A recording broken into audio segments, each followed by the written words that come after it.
Assalamualaikum warahmatullahi wabarakatuh. Perkenalkan, nama saya Sukma Ramadhani, nomor induk mahasiswa 4121047 dari Fakultas Ekonomi dan Bisnis Islam, Prodi Ekonomi Syariah. Alamat saya di Desa Sinau Prendeng, Kecamatan Kajen, Kabupaten Pekalongan. Di video kali ini, saya akan menceritakan tentang ke-FEB-an di IAIN Pekalongan. Jadi, sebelum menjadi Fakultas Ekonomi dan Bisnis Islam, dulunya FEB merupakan bagian dari Fakultas Syariah di IAIN Walusongo. Kenapa visi misi penting? Karena mimpi besar, tujuan, dan tanggung jawab bersama dengan cara sinergitas dan kolaboratif civitas akademika, dosen, tendik, mahasiswa, atau Triangle Trust. ke-FEB-an. Visi Fakultas Ekonomi dan Bisnis Islam. Terwujudnya Fakultas Ekonomi dan Bisnis Islam IAIN Pekalongan sebagai fakultas terkemuka dan kompetitif di tingkat global dalam pengembangan harmonisasi ilmu dan agama di bidang ekonomi dan bisnis Islam menuju masyarakat yang saleh, cerdas, unggul, dan moderat. Misi Fakultas Ekonomi dan Bisnis Islam meliputi 1. Menyelenggarakan pendidikan untuk menghasilkan lulusan FEB yang saleh, cerdas, unggul, dan moderat. 2. Mengembangkan harmonisasi ilmu dan agama di bidang ekonomi dan bisnis Islam melalui penelitian dan publikasi ilmiah untuk pembangunan nasional. Yang ketiga, berperan aktif dalam pemberdayaan masyarakat melalui penguatan moderasi beragama di bidang ekonomi dan bisnis Islam. 4. Meningkatkan produktivitas dan daya saing FEB di tingkat global.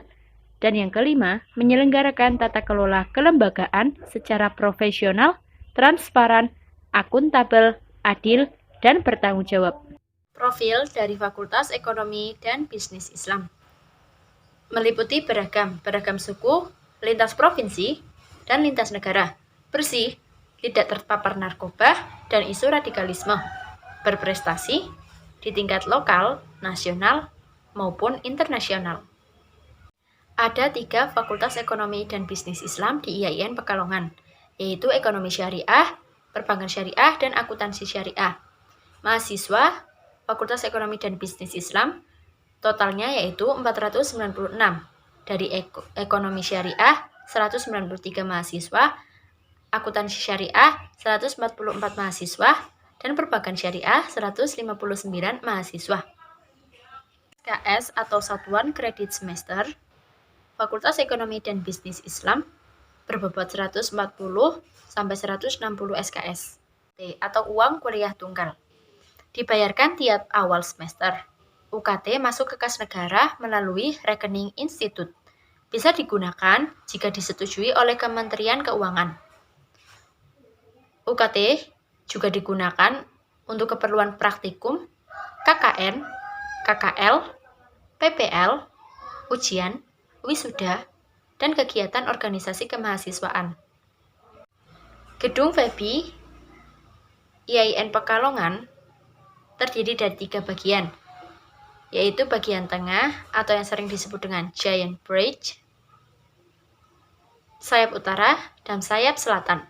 Lantai 1 Subbak Akademik, lantai 2 Dekanat, lantai 3 Meeting Room, lantai 4 Laboratorium, dan dilengkapi juga dengan ruang kuliah, ruang ujian, pojok baca, detektor asap, dan juga APAR atau alat padam api ringan. Ormawa FEB atau Organisasi Mahasiswa Fakultas Ekonomi dan Bisnis Islam meliputi DEMA, SEMA, HMJ dari setiap prodi, dan organisasi yang dibuat oleh mahasiswa meliputi UKM Daikres, UKM Kewirausahaan, dan UKM KSPMS. Saya merupakan mahasiswa dari Ekonomi Syariah, dan di sini saya akan menjelaskan tentang keprodian Ekonomi Syariah. Ekonomi Syariah didirikan pada tahun 2005-2006 pada saat masih menjadi STAIN IAIN Pekalongan.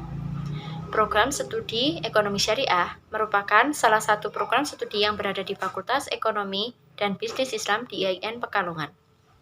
Materi keprodian. Visi dan misi Prodi Ekonomi Syariah. Visi, menjadi jurusan yang terkemuka dan kompetitif dalam pengembangan ilmu ekonomi syariah berwawasan Indonesia di tingkat nasional pada tahun 2036. Misi 1. Menyelenggarakan pendidikan untuk menghasilkan sarjana ekonomi syariah yang memiliki kecerdasan spiritual, keluasan ilmu pengetahuan, kesetiaan terhadap keindonesiaan, kemandirian, dan kepeloporan dalam kehidupan. 2. Mengembangkan ilmu ekonomi syariah melalui penelitian bagi kehidupan keindonesiaan dan kemanusiaan. 3. Melopori dan ikut berperan aktif dalam penguatan dan pemberdayaan masyarakat berbasis ilmu ekonomi syariah. Dan yang keempat, menyelenggarakan tata kelola pembangunan secara profesional, transparan, dan akuntabel dalam rangka mencapai kepuasan aktivitas ekonomi dan pemangku kepentingan. Tujuan program studi ekonomi syariah.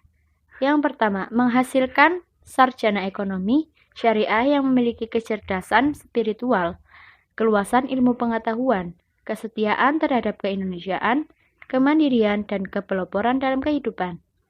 2. Berkembangnya ilmu ekonomi syariah berwawasan keindonesiaan melalui pengkajian dan riset ilmiah.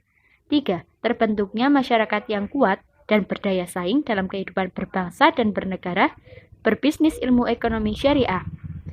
4. Terselenggaranya tata kelola pembangunan secara profesional, transparan, dan akuntabel dalam rangka mencapai kepuasan aktivitas akademik dan pemangku kepentingan. Profil lulusan Keprodian Ekonomi Syariah meliputi praktisi ekonomi syariah, entrepreneur ekonomi syariah, analisis ekonomi syariah, dan peneliti muda. Selanjutnya adalah materi dari Bapak Agus Arwani, yaitu strategi belajar di perguruan tinggi. Kiat sukses belajar di Fakultas Ekonomi dan Bisnis Islam IAIN Pekalongan. Salah satu bekal untuk menjadi mahasiswa FEBI yang berkualitas, yang memiliki kemampuan belajar yang tinggi dan menghasilkan sebuah lulusan yang berhasil dengan harapan bisa menghasilkan suatu kemampuan belajar yang lebih ideal. Tujuan kuliah di IAIN Pekalongan adalah agar bisa cari uang yang banyak, karena setelah lulus nanti bisa menjadi seorang direksi, manajer, pimpinan perusahaan, dan juga lain-lain, yang nantinya dengan harapan bisa memunculkan uang yang banyak. Kuliah itu adalah bagian investasi masa depan, karena dengan kuliah akan mendapatkan pengetahuan lebih meluas, menghasilkan keterampilan, berbicara, presentasi, dan sebagainya, memperoleh teknik, membentuk sikap yang lebih baik, memiliki pengalaman yang bermanfaat untuk masa depan. Kiat sukses belajar di FEBI IAIN Pekalongan. Memahami cara belajar. Yang pertama yaitu visual, cara belajar yang dilakukan dengan menggambar penjelasan atau materi yang disampaikan dosen. 2. Auditory, dengan cara mendengarkan penjelasan dosen, menggunakan nada lagu untuk mengingatnya. Yang ketiga, kinestetik, memperbanyak latihan soal, kemudian menulis ulang poin-poin penting yang sudah dipelajari. Yang keempat, berkelompok, saling membandingkan catatan dan mendiskusikan soal beserta cara pengerjaannya. Yang kelima, mandiri, perbanyak literatur dan latihan soal yang digunakan. Setelah memahami materi, diskusikan dengan orang lain. Teknik mengingat, yaitu grouping, gunakan irama, gunakan singkatan, dan visualisasi. Strategi menghadapi ujian. Yang pertama yaitu sediakan waktu yang cukup untuk belajar. Yang kedua, mengetahui spesifikasi belajar. Yang ketiga, belajar kelompok. Sumber penting yang harus dipersiapkan agar berhasil menghadapi ujian yaitu 1. Perpustakaan, 2. Google Scholar, 3. Soal ujian tahun lalu, dan yang terakhir yaitu catatan kuliah. Menjalani ujian dengan memperkirakan waktu kemacetan, kerjakan yang mudah dahulu, lalu redakan tegang. Setelah menjalani ujian, yaitu 1. Periksa penjumlahan nilai, Yang kedua, periksa tiap pengurangan nilai dan alasannya. Simpan kertas ujian. Dan yang terakhir, nilai di perbatasan biasanya terbantu oleh tugas, absen, dan keaktifan. Strategi menyimak aktif, yaitu dengan cara 1. Jaga kontak mata, 2. Fokus, 3. Aktif di kelas, 4. Selektif dalam mencatat, 5. Singkirkan kebiasaan buruk. Langkah-langkah menulis. 1. Memahami materi. Pahami deskripsi tugas, cek siapa calon pembaca, berkarya referensi. 2. Menulis draft awal. Meliputi brainstorming, mulai di mana saja, jangan dulu mengkritik diri, biarkan mengalir, jangan takut mengubah outline, gunakan gaya sendiri, lupakan draft untuk sementara, dan yang terakhir, yang ketiga yaitu merevisi draft. Seni presentasi. Yang pertama yaitu kuasai materi, yang kedua public speaking, meliputi pembukaan yang menarik, juga kontak mata, kemudian tidak sekedar membacakan, yang keempat memahami materi, yang kelima atur suara dan intonasi, yang terakhir hindari gerakan yang tidak perlu. Quotes.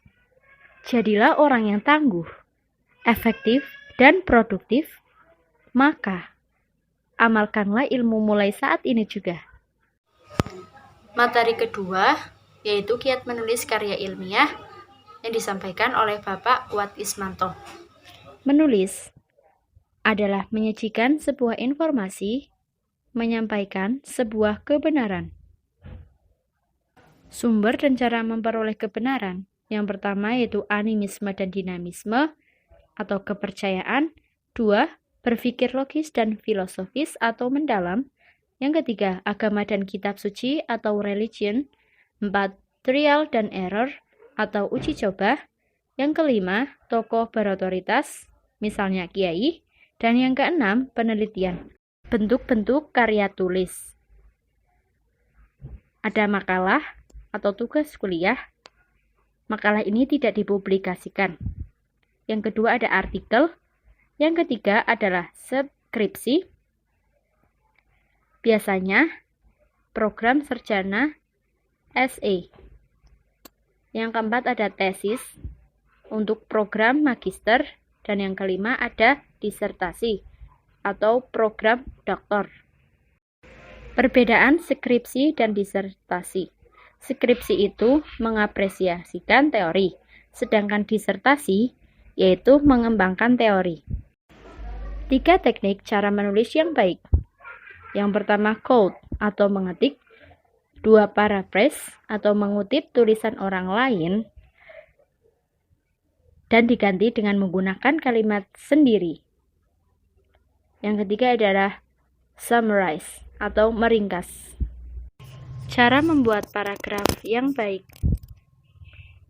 1. Topik sentence atau kalimat. Subjek, predikat, objek, dan keterangan. 2. Supporting ideas atau data. Yang ketiga, adding details atau contoh dan referensi. Yang terakhir, concluding sentence. Menemukan ide menulis yaitu bisa dilakukan dengan cara mengamati, membaca, diskusi, diteliti, kemudian ditulis lagi. Keterampilan menulis yaitu dilakukan dengan cara rajin berlatih, dan berlatih. Manajemen referensi, menyajikan dengan baik, logis, sistematis, menjaga originalitas atau menghindari plagiarisme.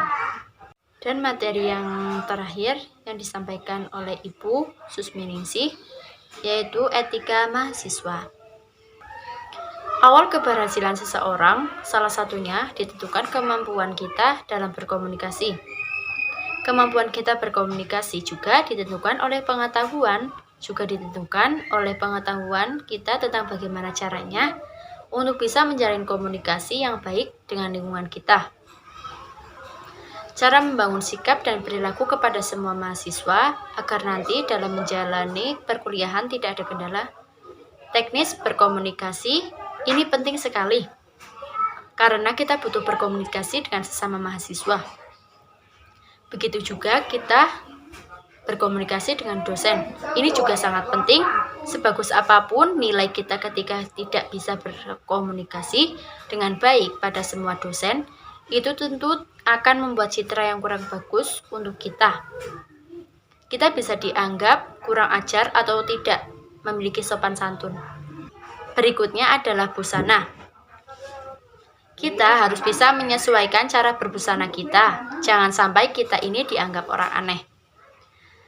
Etika secara sederhana adalah adat kebiasaan cara hidup seseorang dalam melakukan perbuatan yang baik dan menghindari tindakan yang buruk. Seseorang yang dianggap baik tentu akan disukai banyak orang. Sebaliknya, perbuatan seseorang yang dianggap buruk tentu tidak disukai, sebab itu akan menimbulkan rasa tidak nyaman. Orang yang berakhlak dikatakan bermoral otomatis dia beretika. Sebaliknya, ketika kita tadi membuang sampah sembarangan atau berkata kotor, ya atau sengaja berpakaian tidak menutup aurat, misalnya, itu dianggap tidak bermoral, atau dengan kata lain, dianggap tidak beretika. Dalam berkomunikasi, kita juga dituntut untuk bertingkah laku baik, berbicara yang baik, dan menulis sesuatu yang baik. Nah, era digital saat ini, menulis itu tidak selalu dengan menggunakan kertas dan pensil atau ballpoint. Tetapi ketika kita menulis WA kepada teman, menulis WA kepada dosen, maka diharapkan teman-teman juga bisa beretika yang menulis dengan baik pula. Jika kita berbicara dengan teman, juga harus memiliki sopan santun dan beretika. Etika pergaulan di luar kampus dengan dosen itu tentu teman-teman diharapkan bisa bersikap sopan, maka dosen juga akan senang. Kita juga sebagai mahasiswa, jangan lupa untuk saling menyapa teman lainnya. UKM yang saya minati adalah LPTQ. Alasan saya memilih LPTQ karena untuk mengasah skill, bakat, dan kemampuan saya di bidang sholawat dan mengaji. Sekian resume materi dari saya. Wassalamualaikum warahmatullahi wabarakatuh.